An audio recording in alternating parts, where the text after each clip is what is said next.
Bagaimana Anda mengatakan Anda ikhlas menyekolahkan anak, sementara anak itu ditempatkan di tempat yang tidak memberikan ia fasilitas untuk mengenal Allah? Itu akan dihisab. Ya? Jadi jangan salahkan anak, kalau sudah dewasa dia juga kebingungan. Bahkan saat ada orang yang meninggal, orang tuanya tidak mampu menyolatkannya, akhirnya meng-hire orang lain untuk menyolatkan. Jangan salahkan anak dulu, kalau dia tumbuh dewasa, dia sulit baca Quran. Coba dilihat di mana disekolahkan, apa yang dia pelajari. Nah, jadi jangan batasi definisi ibadah itu pada yang ritual, karena implementasi dari hasil ibadah ritual itu, tanda keberhasilan ibadah ritual itu terletak kepada perilaku yang ditampilkan setelah ibadah, sifat sosialnya. Kita barusan sholat, apa keberhasilan sholat itu? Bukan hanya sempurna rukunnya, kesempurnaan rukun itu dibuktikan dengan tanda-tanda keberhasilan sholat yang ditampakkan lewat perilaku setelah sholat. Inna sholata tanha 'anil fahsya wal munkar. Jadi berlatih ikhlas itu di semua aspek kehidupan, supaya kita merasakan feel dalam hati kita tersambung dengan Allah. Kalau sudah terkoneksi itu enak sekali. Ya. Ada musibah yang diingat pertama Allah. Tidak mungkin saya mengalami ini kalau Allah tidak tetapkan. Pasti ada hikmahnya. Pasti selesai. Inna ma'al usri yusra. La yukallifullahu nafsan illa wus'aha. Kalau dapat jabatan pun begitu rasanya. Oh, ini Allah mengizinkan saya dapat promosi, apa yang diinginkan oleh Allah di sini? Belajar. Nah, itu sudah mukhlas. Tinggal dijaga. Ya, kalau dijaga sampai dengan meninggal, insya Allah ada anugerah-anugerah besar yang kemudian bisa kita dapatkan. Ya. Kalau yang rakaat kedua tidak perlu saya jelaskan, karena itu diantara surat paling favorit selain An-Nas ya.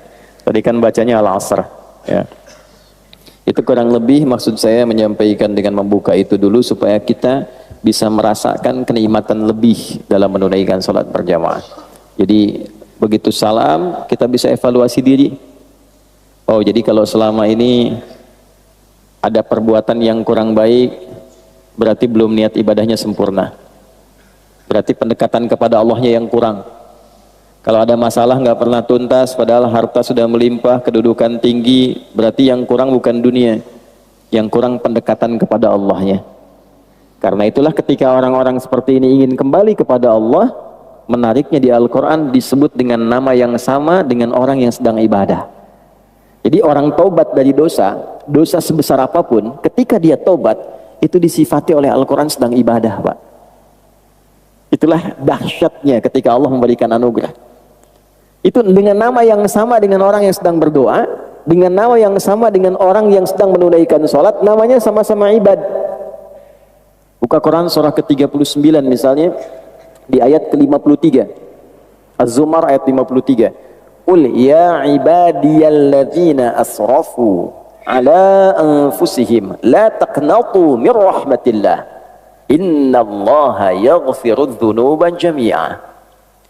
Muhammad sallallahu alaihi wasallam katakan dan viralkan pada seluruh hamba-hambaku yang merasa telah berlumur dosa pada dirinya, yang merasa telah berbuat banyak maksiat dan dosa, bahkan seakan menyimpulkan ini rasanya sulit mendapat rahmat Allah, kayaknya nggak mungkin ke surga, maka turun ayat ini dengan mengatakan la taqnatu min rahmatillah. Jangan engkau menyimpulkan demikian, jangan berputus asa dengan rahmat Allah.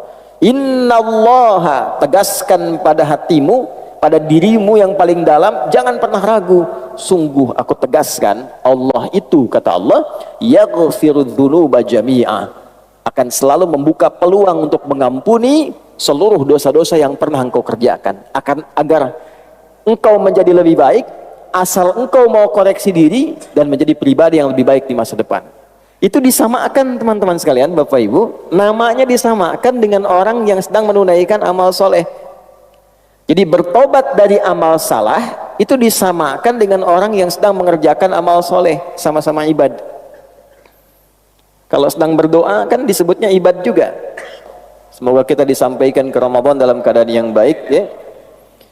Ayat puasa itu kan 183 sampai 187, satu rangkaian. Di 186-nya itu ayat tentang doa. Wa idza sa'alaka ibadi anni fa inni qarib. Dirangkaikan di ayat puasa karena umumnya orang saat masuk Ramadan banyak berdoa. Ya kan? Jadi itu sifat bagi orang soleh kan, berdoa. Jadi orang yang sedang berdoa menunaikan amal soleh itu disamakan namanya dengan orang yang telah berbuat salah dan dia bertobat. Jadi taubat itu amal soleh, ada pahalanya. Seperti kita mengerjakan yang ma'ruf, meninggalkan yang mungkar pun ada pahalanya. Mengerjakan yang soleh, meninggalkan yang salah, sama-sama berpahala. Nah itu kesimpulan yang kita dapatkan dalam kesempatan subuh ini. Jadi berbahagialah kalau saya, Anda, kita pernah berbuat salah dan mendengar ayat itu kemudian bertobat. Bukan hanya tobatnya yang berpotensi diterima, tapi pahala juga dituliskan. Betapa sayangnya Allah kepada kita. Jadi kalau sudah dengan tawaran itu belum mampu untuk bertobat, dengan cara apa lagi kemudian mesti difasilitasi?